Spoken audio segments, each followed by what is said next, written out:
दिया। उसके बाद जो प्लानिंग का हिस्सा जो आज समाज में चल रहा है उसके बारे में मैं कहना चाहता हूं।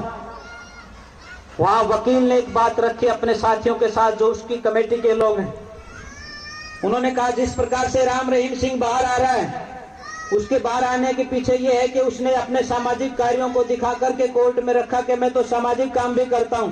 रामपाल दास ने आज तक कोई सामाजिक काम किया नहीं। उस वकील ने अपने साथियों के सामने बात रखी कि रामपाल दास का नया चेहरा प्रस्तुत करना पड़ेगा और नए चेहरे के रूप में इसको सामाजिक घोषित करना पड़ेगा।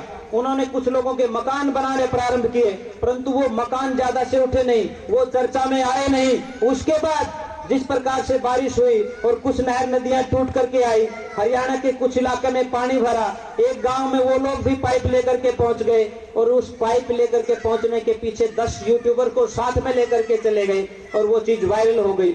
उसके बाद उन लोगों को लगा कि रामपाल दास को स्थापित करने का सबसे अच्छा तरीका यही हो सकता है, इन्हीं लोगों के बीच में जाना पड़ेगा। कौन लोग? वही लोग जिनको महर्षि दयानंद सरस्वती ने सत्यार्थ प्रकाश में कहा, आज जैसा व्यक्ति कोई हो जाए तो धर्म के नाम पर इनकी आंख के ऊपर पट्टी बांध करके कोई इनका मूर्ख नहीं बना सकता है। उन्होंने उनको टारगेट किया, उस किसान कौम को टारगेट किया जो किसान कौम बोलना जानती, जो हिम्मत जुटाना जानती है। मैं चैलेंज करता हूं रामपाल दास और उसके सारे कार्यकर्ताओं को, जब 4 साल किसान आंदोलन चला, 3 साल किसान आंदोलन चला, दिल्ली बॉर्डर के ऊपर बैठ करके 750 से ज्यादा किसानों ने अपनी शहादत दी, तो तब रामपाल कौन से कोने में दबा हुआ था, कौन से दिल के अंदर रामपाल दास घुसा हुआ था, उसको तब किसान याद नहीं आया। किसान याद आज आया जब कोर्ट से उसको जमानत चाहिए। और उसी षड्यंत्र का हिस्सा ये कोर्ट में दिखाने के लिए कि साहब आर्य समाज के कार्यकर्ताओं ने रामपाल दास का जो है समर्थन किया है और धीर निवास के 2-3-4 लोगों का इंटरव्यू किया, उसको काट छाट करके सिर्फ जो उनके अनुकूल था वो सोशल मीडिया के ऊपर चला। कुछ मुझे याद है वो जो पूछ रहे थे कि धीर निवास में रहने वाले सन्यासी कहाँ हैं, हम तो डंके की चोट पर पब्लिक में रहते हैं और छाती खोल करके रहते हैं, जिसकी मां ने दूध पिया करके देख लेंगे। आर्य समाज न कभी झुका न कभी झुकेगा। जब तक एक एक कार्यकर्ता के अंदर लहू का एक कतरा बाकी है, पाखंड के खिलाफ लड़ते रहेंगे। जब तक धरती पर पाखंड रहेगा, हमारा पुरुषार्थ अखंड और प्रचंड रहेगा। इस घोषणा के साथ आर्य समाज के एक एक कार्यकर्ता इस चैलेंज को स्वीकार करता है। हमने पिछले 9 साल रामपाल दास के ऊपर नहीं बोला, और इसलिए नहीं बोला कि रामपाल दास के साथ जो झगड़ा था उस झगड़े में रामपाल दास को जेल हो गई। हम अपना काम करे, वो अपना काम करे, जो भी वो काम करे थे हमने नहीं उनको छेड़ा, परंतु आज उन्होंने जानबूझ करके आर्य समाज को बीच में लेकर के आए कि आर्य समाज के लोगों ने रामपाल दास का स्वागत और सम्मान किया है। जरूरत पड़ी तो हम लोग इसके खिलाफ कोर्ट में भी जाएंगे। अब लड़ाई कोर्ट में लड़ेंगे, फील्ड में नहीं लड़ेंगे। फील्ड में जो उन्होंने अपना जो तर्कस का जो तीर छोड़ा है वो एक अलग तरह का तीर है, और मैं कहता हूं इस किसान कौम को वो तीर 10 साल के बाद में समझ में आएगा, जब सब कुछ लुट चुका होगा। अरे जिस व्यक्ति के आश्रम के अंदर, बाथरूमों के अंदर सीसीटीवी कैमरे लगे थे, हम उनका सम्मान करने के लिए बढ़े। एक पवन दास नाम का व्यक्ति है जो रामपाल दास के साथ ही काम करता है, उसकी मैं वीडियो सुन रहा था। उसने धीर निवास के ऊपर कमाल की टिप्पणी करी, आप उसको जरूर सुनना। वो कहता है कि धीर निवास के लोगों में ये हिम्मत कैसे आ गई कि उन्होंने सम्मान किया है। वो कहता है कि टेंट जितना बड़ा लगाया गया था, कम से कम 20-25 लाख रुपए का टेंट था, हजारों लोगों के लिए भोजन की व्यवस्था थी, अरे करोड़ों रुपया उसके ऊपर खर्च हुआ है। और वो पवन दास कह रहा, मैं नहीं कह रहा हूं, मेरी बात को जोड़ना भी मत। पवन दास जो रामपाल दास के साथ काम करता है, अजमेर या जयपुर में कहीं रहता है, वो कहता है जिस गांव के पास 50,000 रुपए लगा करके पाइप लेकर के आने का सामर्थ्य नहीं था, 1 करोड़ रुपए में रामपाल दास का समर्थन कैसे कर देंगे। इसी बात को समझने की आवश्यकता है। रामपाल दास जहां जाता है अपने कार्यकर्ताओं को लेकर के जाता है, जहां पर जाता है अपने यहाँ से लड्डू बना करके ले जाता है। लड्डू क्यों बना करके ले जाता है, उस भैंस से पूछ करके देख लेना जिस किसान की वो भैंस वहां डेरे में गई थी।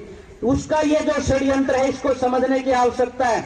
हम आज भी किसान के साथ थे, कल भी किसान के साथ रहेंगे, लेकिन किसी बलात्कारी का, किसी अपराधी का, धर्म के नाम पर धंधा चलाने वाले का हम लोग कभी समर्थन न पहले करते थे न आज करेंगे। और डंके की चोट पर ऋषि ध्यान के विचारों को, वेद की मान्यताओं की पुनर्स्थापना का प्रयास करते रहेंगे। आर्य समाज संगठन की बदौलत हो सकता है कुछ इधर उधर दिखाई देता हो, पर यहाँ पर भी मैं पूज्य स्वामी आर्यवेश जी से निवेदन करता हूँ कि ये इस बात की भी घोषणा होनी चाहिए कि आर्य समाज के जो कार्यकर्ता सिर्फ सरकारों की चाटुकारिता करना चाहते हैं उनको छोड़ दीजिए।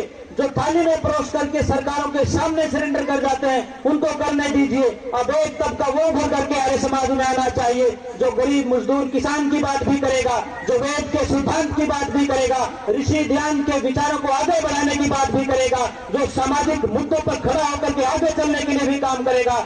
इस श्रेणी में इस आंदोलन का जो हिस्सा बनना चाहता है वो साथी चले।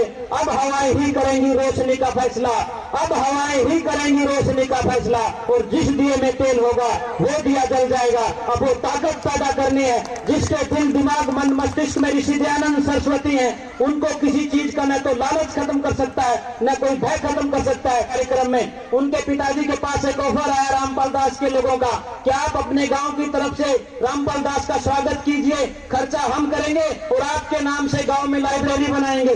उन्होंने कहा कि मुझे लाइब्रेरी की जरूरत नहीं है, जो बच्चे मैंने पैदा किए हैं अगर उनमें हिम्मत ताकत होगी वो मेरी लाइब्रेरी भी बना देंगे, बड़ा काम भी कर देंगे। लेकिन एक पाखंडी का समर्थन मैं और आर्य समाज का कोई कार्यकर्ता कभी नहीं कर सकता है। तो आप लोगों से ये निवेदन करते हुए कि मजबूती के साथ आगे बढ़ना है, अगले 10 साल एक हिम्मत जुटाते हैं। आपके व्यक्तिगत कार्य भी होंगे, सामाजिक कार्य भी होंगे, राजनीतिक कार्य भी होंगे, लेकिन कुछ समय ऋषि ध्यान के विचारों को आगे बढ़ाने के लिए लगाना है, क्योंकि हमारे ऊपर ऋण है उस ऋषि दयानंद सरस्वती का जिसके अनुयायियों ने इस देश को आजाद करवाया। हमारे ऊपर ऋण है उस ऋषि ध्यान का जिन्होंने इन बहनों के मान सम्मान और स्वाभिमान की वकालत की, इनको पढ़ने की जो है एक तरह से मैं कहता हूं कि इजाजत दिलवाई लोगों से लड़ करके।